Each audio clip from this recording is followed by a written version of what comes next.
నమస్తే. ప్రస్తుతం మనతో పాటు ఉన్నారు ప్రముఖ జ్యోతిష్య వాస్తు పండితులు డాక్టర్ ఫణిభాస్కర శర్మ గారు. నమస్తే అండి గురువుగారు. నమస్కారం అండి. గురువుగారు, మార్చి 3న చంద్రగ్రహణం మరి మన దేశంలో కనిపిస్తుందా? చంద్రగ్రహణం రోజు ఏం చేయాలి, ఏం చేయకూడదు, రకరకాల అనుమానాలు ఉంటాయి మా అందరికీ. ఒకసారి నివృత్తి చేస్తారా? తప్పకుండానండి. మార్చి 3వ తారీఖున ఉండేటువంటి గ్రహణానికి గ్రస్తోదయ చంద్రగ్రహణం అనేటువంటిది పేరు. గ్రస్తోదయం అంటే ఏంటంటే సాధారణంగా చంద్రుడు వచ్చిన తర్వాత కొంతసేపటికి గ్రహణం పడుతుంది. జనరల్గా సూర్యుడు కానీ చంద్రగ్రహణాలు కానీ ఎలా పడతాయి, మనకు కనబడుతూ ఉన్నప్పుడు రోజులో మధ్య భాగంలో గ్రహణం పట్టి మనం చూస్తాం, విడుపు స్నానాలు అవి చేస్తాం. కానీ ఈసారి అలా కాకుండా మనకి సూర్యోదయ సూర్యాస్తమయాలు ఎలా ఉంటాయో చంద్రోదయ చంద్రాస్తమయాలు కూడా అలాగే ఉంటాయి. చంద్రుడు ఉదయించేపాటికే గ్రహణంతో ఉదయిస్తాడు. దీన్ని గ్రస్తోదయము అంటారు. అంటే ఆల్రెడీ గ్రహణం పట్టేసి ఉన్నటువంటి చంద్రుడు మనకు కనబడతాడు. ఎందుకు ఇలా వచ్చింది అంటే పగటి పూట పడుతోంది ఈ చంద్రగ్రహణం. సాధారణంగా చంద్రగ్రహణం రాత్రిపూట పడితే విశేషమైనటువంటి ప్రాముఖ్యత ఉంటుంది. కానీ ఇదేమవుతుంది అంటే పగటి పూట, అందులోనూ మధ్యాహ్నం 3 చిల్లరకి గ్రహణం ప్రారంభమవుతుంది. అయ్యి 6:40 అయిపోతుంది అనుకోండి, 6:30కి చంద్రోదయం జరుగుతుంది.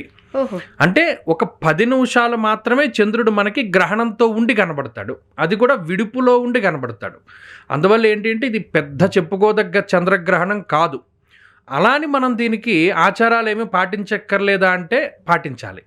సాధారణంగా ఆ రోజు దేవాలయాలు అవి మూసేస్తారు. సంప్రోక్షణ అనంతరం వాటినన్నింటినీ కూడా మళ్ళీ తిరిగి ప్రారంభం చేస్తారు. తర్వాత రోజు యజ్ఞోపవీతాలు ఇవన్నీ మార్చుకుంటారు. ఇదంతా కామనే. కానీ చాలామంది ఇప్పుడు కొంత అపోహలో ఉన్నారు. చంద్రగ్రహణము లేదా అసలు మనకి కనబడనటువంటి సూర్యగ్రహణాలని విశేషించి చెప్పి ప్రజల్ని భయభ్రాంతులకి గురి చేసేటువంటి పరిస్థితులు ఉన్నాయి. ఇటువంటి భయాలేవీ అక్కర్లేదు. సాధారణంగా చంద్రగ్రహణం అనేది లేకపోతే సూర్యగ్రహణం ఈ గ్రహణాలు వచ్చేసరికి కొన్ని రాశుల వారికి అవి అనుకూలిస్తాయి, కొన్ని రాశుల వారికి ప్రతికూల పరిస్థితులను కూడా తీసుకొస్తూ ఉంటాయి. మరి ఈ చంద్రగ్రహణానికి ఏ రాశులకి కలిసి వస్తుంది అంటే ప్రతికూలం ఉంటుంది ఏమంటారు? ఈ చంద్రగ్రహణము పుబ్బా నక్షత్రంలో పడుతూ ఉన్నది. అంటే ఆ రోజు మఖా నక్షత్రంతో ప్రారంభమైన పుబ్బలో ఈ చంద్రగ్రహణం పడుతోంది కాబట్టి సింహరాశిలోనే ఈ గ్రహణం కేతుగ్రస్తం అవుతూ ఉన్నది. కేతువుతో కూడి ఉన్నటువంటి చంద్రుడు, అందుకని కేతుగ్రస్తం సింహరాశిలో పడుతోంది కాబట్టి సింహరాశి వారు ఈ గ్రహణాన్ని చూడకూడదు, ప్రధానమైన విషయం. తర్వాత ఎప్పుడైనా గ్రహణం పట్టినప్పుడు గ్రహణ గోచారము అనేటువంటిది ఒకటి ఉంటుంది. ఆ గ్రహణ గోచారం ఏం చెప్తుంది? కొన్ని రాశులకి అనుకూలము, కొన్ని రాశులకి ప్రతికూలము, కొన్ని రాశులకి మిశ్రమమైనటువంటి ఫలితం. అలాగే ఈసారి గ్రహణ గోచారంలో ఈ గ్రస్తోదయ కేతుగ్రస్త చంద్రగ్రహణం గురించి ఏం చెప్తోంది అంటే సింహరాశిలో పడుతోంది కాబట్టి ఆ రాశికి వ్యతిరేకమైనటువంటి ఫలితాలు. 2 కన్యా రాశి వారికి వ్యయస్థానంలో పడుతోంది కాబట్టి వ్యతిరేకమైనటువంటి ఫలితాలు. మకర రాశి వారికి వ్యతిరేకమైనటువంటి ఫలితాలు. వృషభ రాశి వారికి వ్యతిరేకమైనటువంటి ఫలితాలు. అంటే 4 రాశుల వారికి ఈ గ్రహణం ప్రతికూలతను ఇస్తూ ఉన్నది. మరి అనుకూలించేటువంటి రాశుల వారు ఉంటారు. ఉదాహరణకి తులారాశి వారికి ఈ గ్రహణం విశేషమైనటువంటి శుభ ఫలితాన్ని ఇస్తుంది. తర్వాత వృశ్చిక రాశి వారికి విశేషమైన ఫలితాన్ని ఇస్తుంది. మీనరాశి వారికి ఈ గ్రహణం యోగిస్తూ ఉంటుంది. మిథున రాశి వారికి కూడా ఈ గ్రహణం యోగిస్తుంది. అంటే అటు మీనరాశి వారికి, మిథున రాశి వారికి, తులా వృశ్చిక రాశి వారికి ఈ గ్రహణం విశేషమైన శుభ ఫలితాన్ని ఇస్తుంది. ఈ 8 కాక మిగతా 4 రాశులు ఏవైతే ఉన్నాయో అవి మిశ్రమమైనటువంటి ఫలితాలని పొందుతాయి. అంటే కొంచెం మంచి, కొంచెం చెడు, లేదు మధ్యస్థంగా, వాటికి ఏ విధమైనటువంటి ఎఫెక్ట్ ఉండదు అని కూడా మనం చెప్పుకోవచ్చును. అయితే ఇంకోటి ఏంటంటే ఈ ఫలితాలు ఎప్పటి నుండి ఎప్పటి వరకు ఉంటాయి, ఇది కూడా చాలా ముఖ్యమైనటువంటి ప్రశ్న. ఇది 3 నెలల లోపు, గ్రహణానికి 3 నెలల లోపు మాత్రమే ఈ ఫలితాలు అన్వయం అవుతాయి. ఇప్పుడు ఈ నెలలో మార్చి 3 గ్రహణం పట్టింది అనుకోండి, జూన్ నెల లోపు వరకు ఈ ఫలితాలు ఉంటాయి. అందుకని మార్చి, ఏప్రిల్, మే ఈ సాధారణంగా ఈ గ్రహణానికి సంబంధించి ఏదైనా వ్యతిరేకమైనటువంటి ఫలితం వచ్చేటువంటి వారు ఈ 3 నెలల్లో జాగ్రత్తగా ఉంటే సరిపోతుంది. సాధారణంగా ఇప్పుడు మనకి ఏదైనా అది ఇబ్బందికరమైన పరిస్థితి కావచ్చు, లేదంటే సంతోషకరమైన విషయమైనా కావచ్చు, సాధారణంగా ఎలా ఉంటాయి?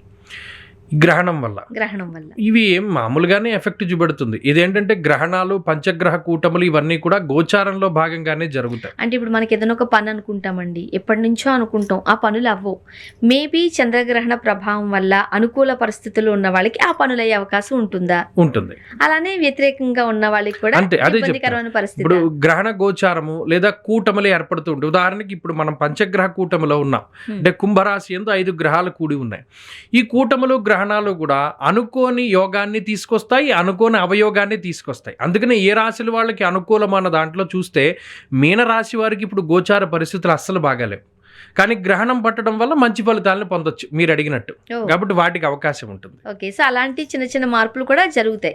కాస్త మనం జాగ్రత్తగా పరిశీలించుకుంటే సరిపోతుంది.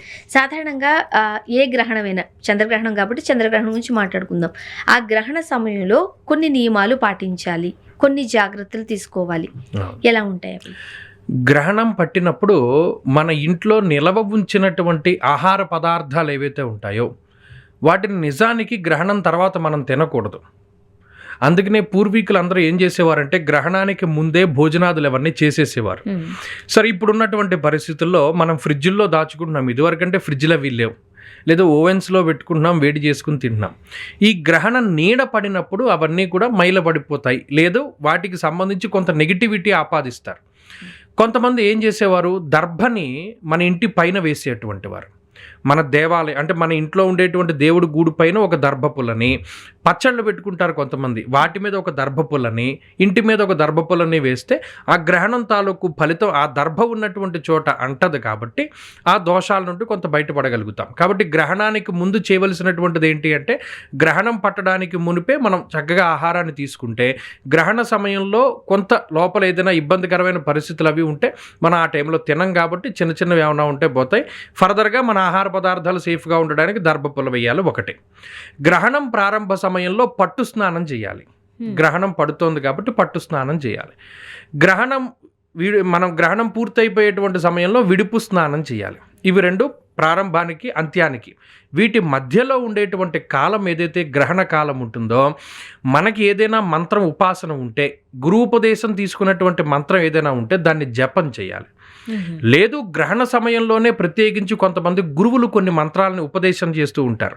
ఆ గురూపదేశం పొందేటువంటి సమయం కూడా అదే.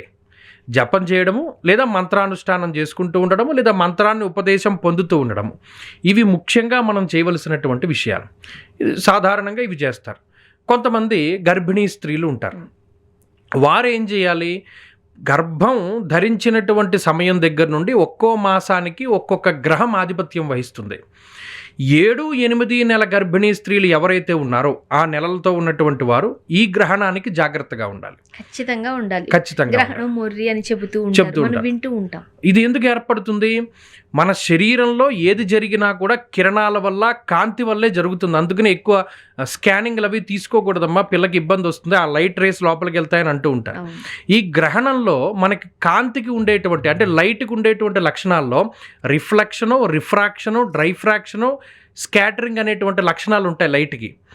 ఆ గ్రహణం యొక్క నీడ పడినప్పుడు కొన్ని అతి నీలలోహిత కిరణాలు వెళతాయి. కాబట్టి ఆ తీక్షణ పెరిగి పిల్లాడికి లోపల ఉన్నటువంటి వారికి ఏమైనా ఇబ్బంది జరుగుతుందని బయటికి రావద్దని అన్నారు. కానీ ఇంట్లో తిరగద్దని ఏం చెప్పలా, ఒకే పక్కన కూర్చోవాలి, ఒకవైపే తిరిగి పడుకోవాలి, ఇటు కదలద్దు అటు కదలద్దు అని ఏం చెప్పలేదు.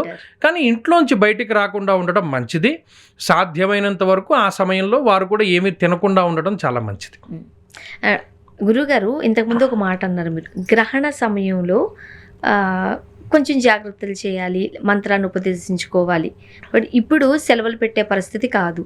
ఖచ్చితంగా అయితే ఆఫీస్కి రావాల్సిందే, మన పని మనం చేసుకోవాల్సిందే. ఆ కిరణాలు లేకపోతే ఆ రేస్కి మనం రియాక్ట్ కావాల్సిన పరిస్థితి. మరి అప్పుడేంటి పరిస్థితి? అదే, ఇప్పుడు గర్భిణీ స్త్రీలు ఎవరు ఉద్యోగానికి రారు ఏమా, కాబట్టి ఆడవారితో సమస్య లేదు. ఇంకా మగవారు ఉన్నారు. కొంతమంది మంత్రానుష్ఠానం ఉన్నవాళ్ళు కావాలని సెలవు పెట్టుకుని అది చేసుకునే వాళ్ళు ఉన్నారు. లేదు, వాళ్ళ ఆఫీసుల్లోనే కొంత వెసులుబాటు జరుగుతూ ఉన్నది. కొంత ఇప్పుడు అనేక రకాల మతాలు ఉన్నప్పుడు వాళ్ళకి మత సంబంధమైనటువంటి ప్రార్థనలో లేకపోతే ఇంకోటి చేసుకోవడానికి ఆయా కంపెనీల్లో వెసులుబాటు ఉన్నది. అది మీరు ఉపయోగించుకోవచ్చు. అది వారి ఇష్టాలను బట్టి కూడా ఉంటుంది. చంద్రగ్రహణం ముగిసిన తర్వాత స్నానం చేయాలి, ఇంకా ఏమన్నా చేయాలా, ఎలాంటి పరిహారాలు పాటించాలి, ఏం చేయాలి? మనం ఈ గ్రహణం ప్రతికూలమైన ఫలితాన్ని ఇస్తోంది అని 4 రాశులను చెప్పుకున్నాం. సింహరాశి వారు, కన్యా రాశి వారు, వృషభ రాశి వారు, మకర రాశి వారు. ఈ 4 రాశుల వారు ఏం చేయాలంటే గ్రహణం విడిచిన వెంటనే స్నానం చేసి సంకల్పపూర్వకంగా మమ జన్మరాశి వశాత్ గ్రహణ సూచిత సర్వారిష్ట శాంత్యర్థమని సంకల్పం చెప్పుకొని కేతువుకి సంబంధించి ఉలవలు 1 కేజీంపావు, బియ్యం 1 కేజీంపావు, అలాగే ఒక రాగి పాత్ర, అలాగే విచిత్ర వర్ణం కలిగినటువంటి అంటే విచిత్రమైన రంగులు ఉంటాయి కదా, అలాంటిది ఒక వస్త్రం, అలాగే చిన్నది సర్పపు ప్రతిమ, ఒక చిన్నది చంద్రబింబం, అలాగే బియ్యం 1 కేజీంపావు చెప్పాను కదా, ఇవి ఎవరికైనా దానం ఇవ్వాలి. బ్రాహ్మడికి సంకల్పపూర్వకంగా మమ చంద్రరాశి వశాత్ గ్రహణ సూచిత సర్వారిష్ట శాంత్యర్థం అని సంకల్పం చెప్పుకొని ఆయా దానాదులను కనుక ఇచ్చినట్టయితే ఆ గ్రహణ దోషం అనేది తొలగిపోతుంది. గురుగారు, మార్చి 3 వస్తున్న చంద్రగ్రహణానికి సంబంధించి గ్రహణ సమయంలో ఏం చేయాలి, ఏం చేయకూడదు, ఎటువంటి పరిహారాలు పాటించాలి, చాలా వివరంగా తెలియజేశారండి. ధన్యవాదాలు.